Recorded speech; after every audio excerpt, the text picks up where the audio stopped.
Welcome to the Fundraising Leadership Podcast, where we engage in lively and thoughtful conversations with professionals in the nonprofit world. I'm Janice Cunning, and today I'm with my partner, Margaret Katz Cann. So instead of having a guest, Margaret, I'm going to kind of get to interview you about the blog post that you wrote for us this week.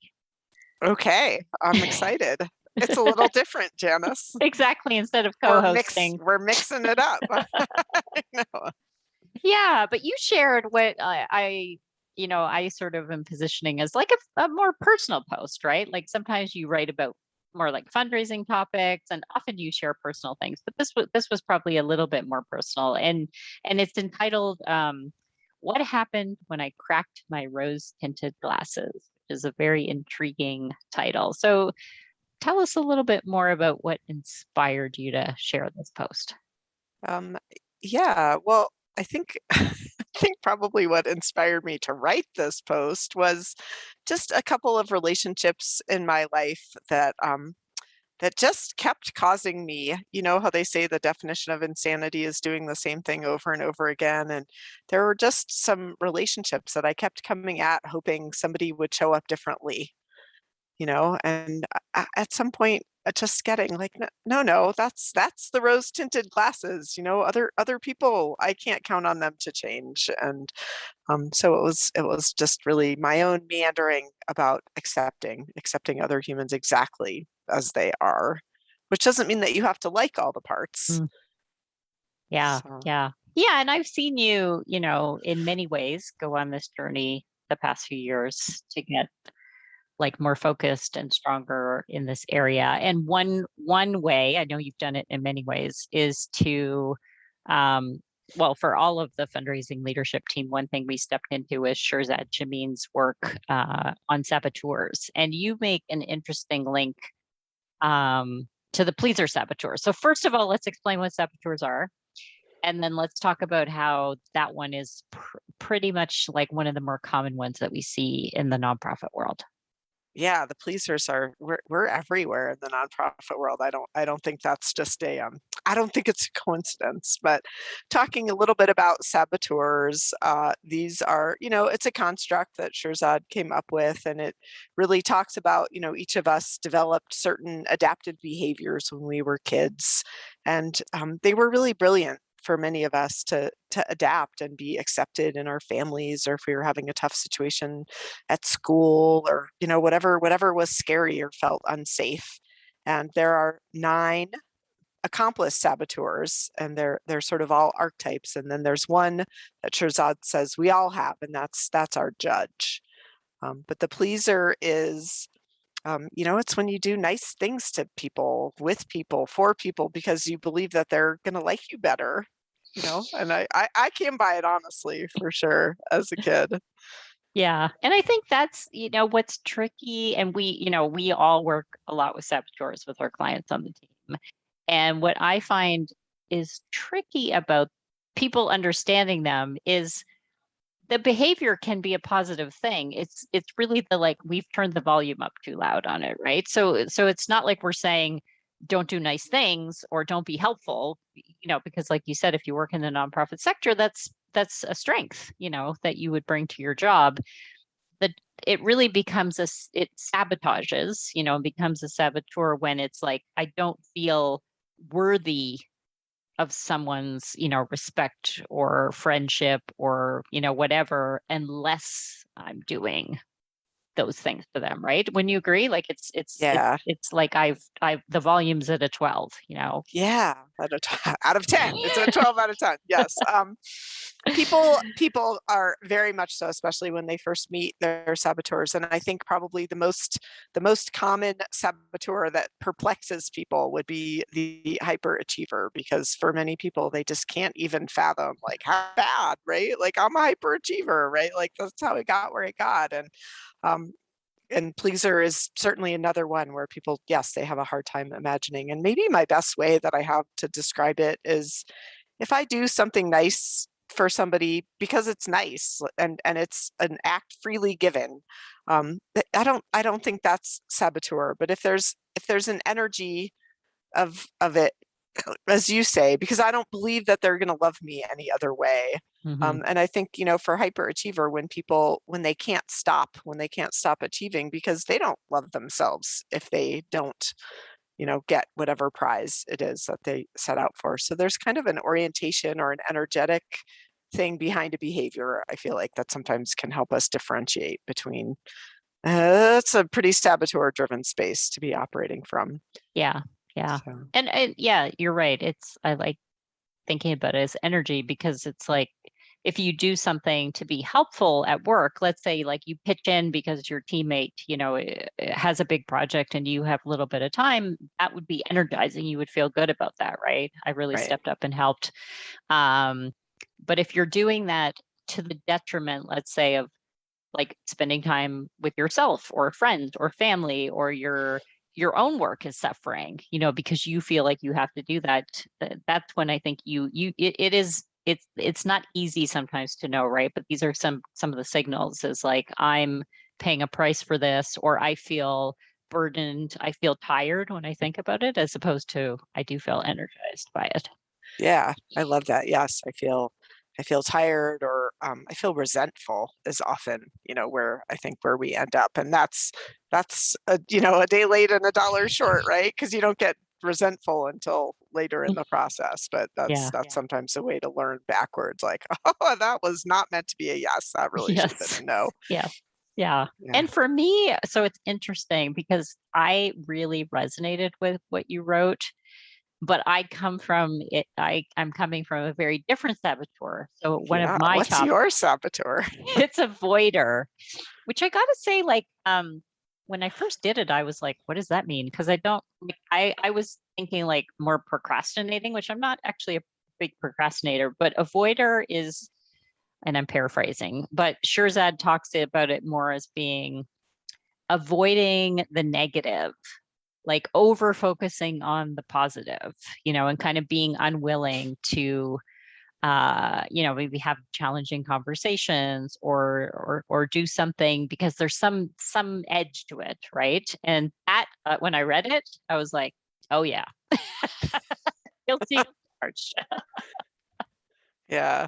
What's a way that has maybe played out for you, Janice, as you've kind of meandered professionally? I'm especially curious. I think one thing that I've learned about myself, over the last few years, like through coaching, is I often stayed too long in things, right? So I can think about like in my career, I had one job that I loved it. I loved it. I loved it. And then I didn't. But that's when the avoider kind of kicks in. I kept trying to like I was focusing on like I could get back there, or like this part of it's still good. Like I still like the people I work with, blah blah blah blah blah.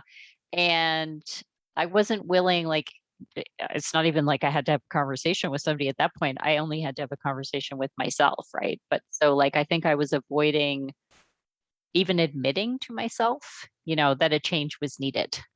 Yeah. And I just kept sort of thinking about, like, I was trying to recreate what had been rather than admitting, like, that has ended and something new needs to be born here in my career. Yeah. And I wonder if that saboteur is, there's something about it that doesn't believe in us, right? Like Hmm. we don't believe in ourselves to survive something that's uncomfortable or scary, or, when you leave a job without sometimes knowing what's next, right? I think maybe that's where the avoider saboteur really raises its voice, his or her voice, very loudly, Yeah, you know. yeah.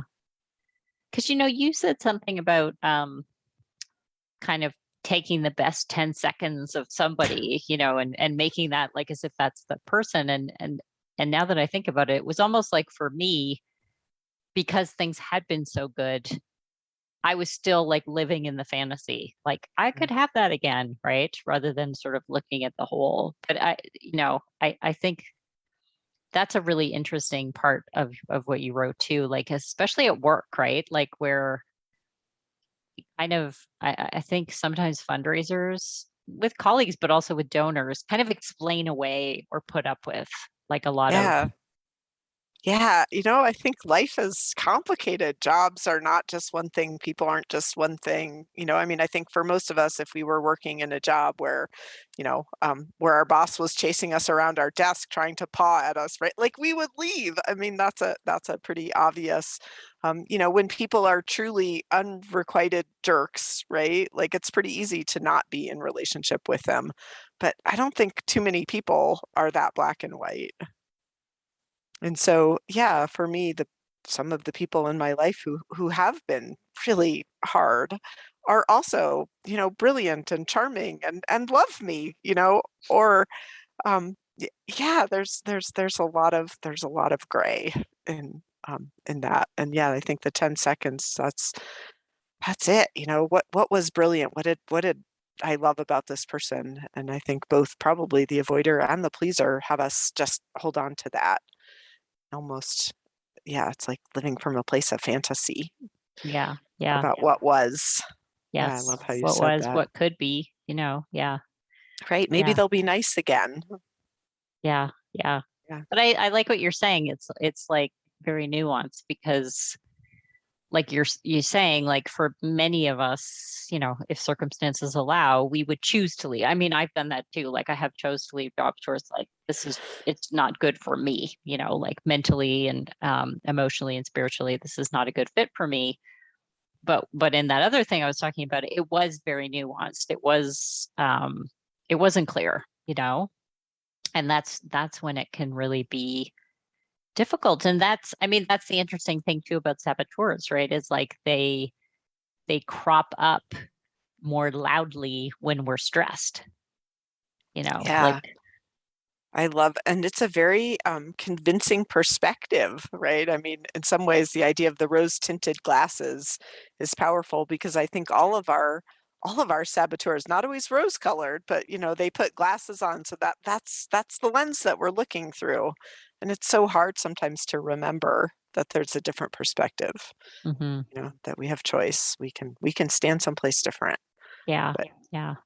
And that's yeah, the thing with like, I was just thinking about like, is it more seductive with the pleaser or the avoider saboteur? But I think if we think about any of them, like I'm thinking right now about stickler, you know, where somebody's really like being in perfectionist mode to their yeah, detriment, right? But in that moment, like you said, it that feels very justified and sensible because you're like, let's say you're editing an article and you're in that mode.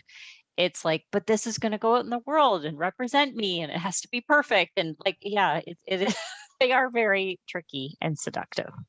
they are seductive, and again, they come from a place that got programmed into us often as children. Where it was true in our families that you had to do that whatever behavior that saboteur you had to see things that way, Yeah, right? yeah, yeah, You know, yeah, if you lost your shoes, nobody was going to laugh about that, right? And like that's I think sometimes that stickler energy comes from it comes from fear. yeah. So, why don't you? I love the story about your little dog that you had before Oh, because I just yeah. think that kind of encapsulates it really nice. So, I encourage everyone to read the post, but tell us that story as the sort of before we start to wrap up. I'd love to hear that story from you. Yeah, absolutely. She was my soul dog. Her name was Tasha, and she came from the Humane Society, and she was just a delight in our house. She was chill, and she had this just exquisite fur that soothed me every time. And um, she was always right where I needed her to be, and I just loved her so much. And yet, when she got well, I didn't take her to the dog park too many times, but when she ran into another alpha female dog, there would be a fight Mhm, 100% of the time. She like there would be first a growl, and then before you know it, the two of them would be, in the ground, and there would be blood. I mean, it was awful, but somehow I still loved her, but I wasn't delusional about this piece of her. I really it was so easy for me with my dog to accept, like, all this is true about her. mhm. She can be the best dog ever and a total beast, you know? You And I didn't don't put mean on your rose-colored glasses and go to the dog park and hope for the best. no, we stopped going to the dog park. Yeah, because she did not merit time in the dog park, you know. But like I could see that about her, and I don't know why for so many of us, like it's so much harder to see that with people, you know. Like people are sometimes they're just as predictable, aren't they? Yes. Yeah. Yeah. Yeah. Yeah. I mean, I think you kind of talk about in the article, like that story helped you realize you can see a whole person or a dog and you can accept parts of it. But you also don't have to, I mean, you can also, you can also walk away. I mean, sometimes with people or jobs or situations, we can also say, yeah, accept that that's happening, but I don't need to, I don't need to be part of it. Yeah. Well, and I think, yeah, the point of taking the glasses off is you accept, you see the reality, what is it that is in front of me? What is the reality of this human or of this job? And then you get to be in choice based on what is rather than based on a fantasy. Yeah. Yeah. Yeah. So, we love to give people something to try. So hopefully people are a little bit intrigued and starting to think like, oh, I wonder if I have that saboteur or I have a different saboteur. Tell me more about this particular thing. So what's something that you would offer for people to try? Sure. Well, I think a fun thing for people to try is that the Positive Intelligence Program offers a free saboteur assessment. So you can go online, and we'll link to it in the show notes. And you can go online and take the assessment, and you can see which your top saboteurs are. And again, there are 9 accomplice saboteurs, and most of us end up with sort of a cluster at the top of tricky ones. Yeah. And then Yeah. yeah. Yeah. Yeah. Yeah. And it's I'll invite people to it's very interesting to find out. And then of course the next question is, okay, what do I do about these? What do And I do? Yeah. and so people should definitely reach out to you if they have questions. You and David in particular run a lot of group coaching programs where mostly people in the nonprofit sector really come together and work through, a very sort of detailed program that we actually did ourselves with SureDad, and we all found life Yeah. changing. And now you and David have really taken that on. And there's, an app for daily practice and weekly sessions. And I know you've changed a lot of lives, you and David, through that work. So I definitely Thanks. encourage people to reach out to Margaret after they do that quiz. And Yeah. yeah. We'd love to work with people. It's a 7-week program, and yes, we deepen the learning by coaching through the material, and we do tend to get a lot of nonprofit folks who sign up, and a disproportionate number of pleasers, although we have seen a wide variety of saboteurs. I know it's interesting, right? When you have an assessment you use a lot and you start to be like, ooh, in our sector, this is, the thing that shows up most often. Yeah, I think So, especially in fundraising. yeah, yeah. Great. Well, Yeah. I appreciate getting to just be you and me today.